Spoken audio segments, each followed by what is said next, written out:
The way we are reacting to this is wrong. There is something fundamentally un-American about it. And I've tried to illuminate this in many different ways. Many come back and say, McKee, we understand, but we've never faced anything like this before. That's actually incorrect. There was a great plague that came upon the world in 1983, 1984, that, to use the analogy of a bully, that plague would steal COVID-19's lunch money every day. Far worse, much deadlier, affects more people and has since 1983. I was a young teenager at the time and had just lost my father to a heart attack, and my mother took this plague as one of the signs of the end times coming very soon. She, of course, began hoarding things, and this plague was terrifying. It had a 100% fatality rate. If you got this plague back in 83 or 84, you were going to die a painful, horrible death, and there was nothing anyone could do about it. There was no self-resolving from it. Initially, it was called GRIDS, G-R-I-D-S, and they gave it that name based on where they discovered it. Much like now, we hear the president call this the Chinese virus. Well, this was referred to as the gay-related immune deficiency syndrome. Of course, the politicians got a hold of it, and they changed it to what we commonly know now as AIDS. And a lot of people ignored it because they thought, well, that's just what the sodomites get. Until something happened, and it happened right down the road from where I grew up. There's this little tiny town called Kokomo, Indiana. And a boy, a hemophiliac named Ryan White, caught this from a blood transfusion. And all of a sudden, everything stopped. Everybody started to pay attention to this. Because this plague, there was no stopping it. There was no treating it. There was no social distancing that was going to prevent this. They had absolutely no answer for it.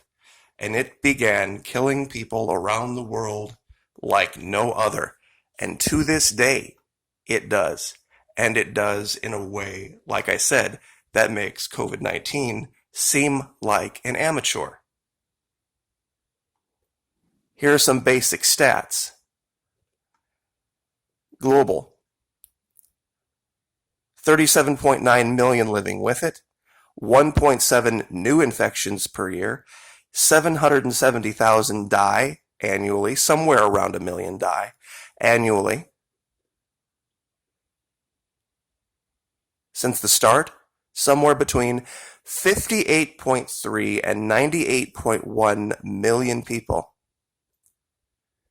And I guess you can probably, I don't know, based on when it started versus now, I think the number is probably quite a bit higher.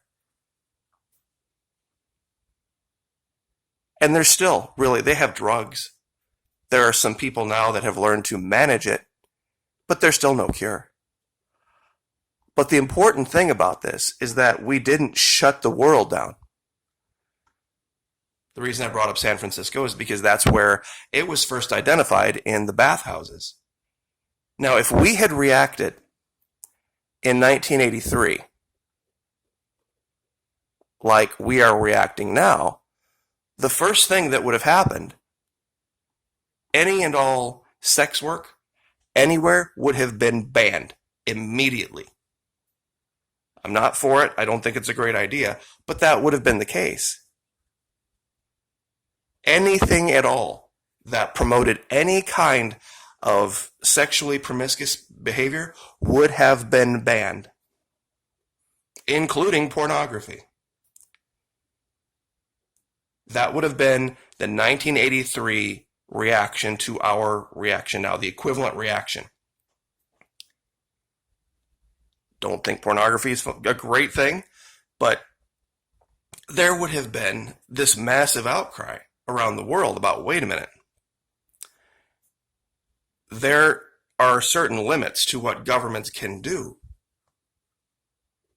We could have stopped everything in 83. Reagan could have stopped everything in 83 or 84 when this came out and collapsed the economy and forcibly put people off work.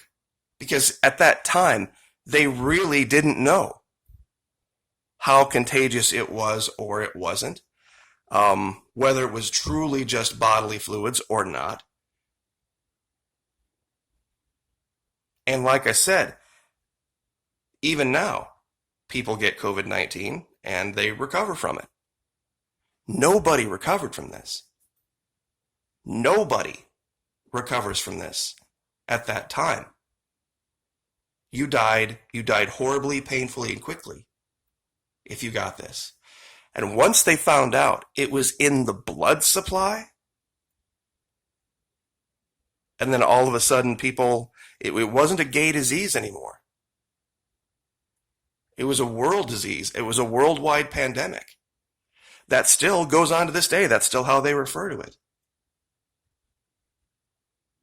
But nobody did what we're doing now. And the numbers pale for COVID-19 in comparison. They pale. Take the worst. Take the absolute worst possible scenario you can think of. And the projected numbers for AIDS at that time were far higher. Because they didn't know. Now, here's where things get a little bit difficult. People are like, it's so much more difficult to get AIDS. All you have to do, you don't just stop having sex. Well, I suppose, yeah, you could say that. But at the time, they didn't know for sure that it was just much more like Ebola than it is like the cold. And heaven help that virus ever morph or evolve to become airborne. That would be the end of everything. Millions and millions and millions died. But because we were able to start teaching about modifying behaviors, not forcing people to modify behavior at the point of a gun like we're doing now, not shutting down all economic activity, but teaching. And this is why I think this guy might have been the greatest president ever, given what he had to face at the time, because there were all sorts of other moving parts in 1983 and 1984. The oil embargo we were only 5 years out of it. We had Cold War going full blast. There were many other things going on. The 9 most terrifying words in the English language are, I'm from the government, and I'm here to help. How is that not what they're doing now? Government's first duty is to protect the people, not run their lives. Do you feel protected, or do you feel like your life is being run right now? You're not going to go to work. Yeah, we know you're not sick, but you're not going to go to work. And you're going to take this check, and then you're going to file unemployment. And this is what you're going to do until we say it's okay for you to do something else.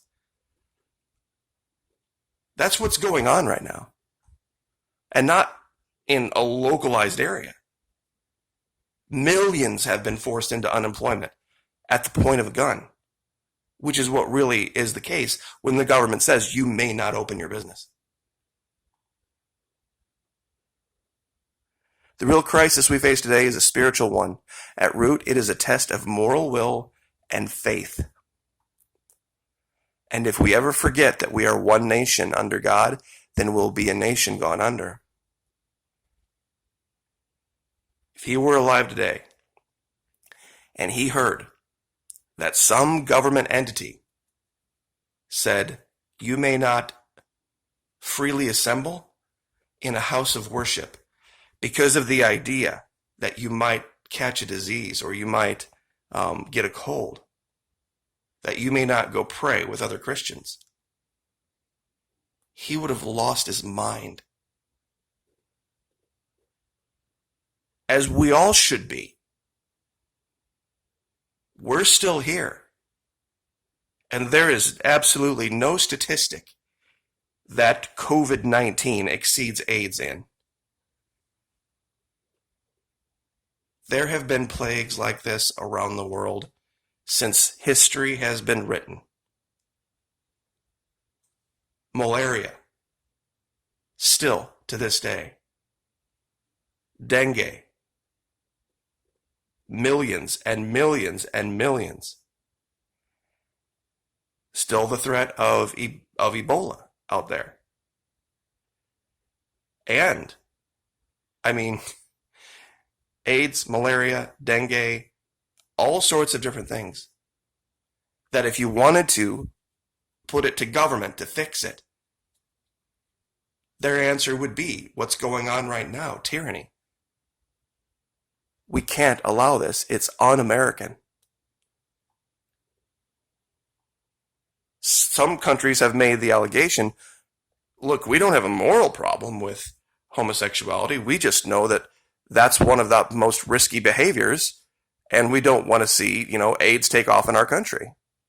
And down here, when you go to UNAIDS.org, they actually say this. Key populations. Where is it? Give me 1 second.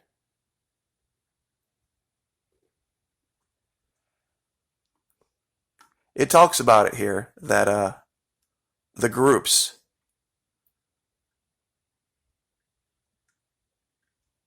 of people that are most at risk and behaviors that were most at risk.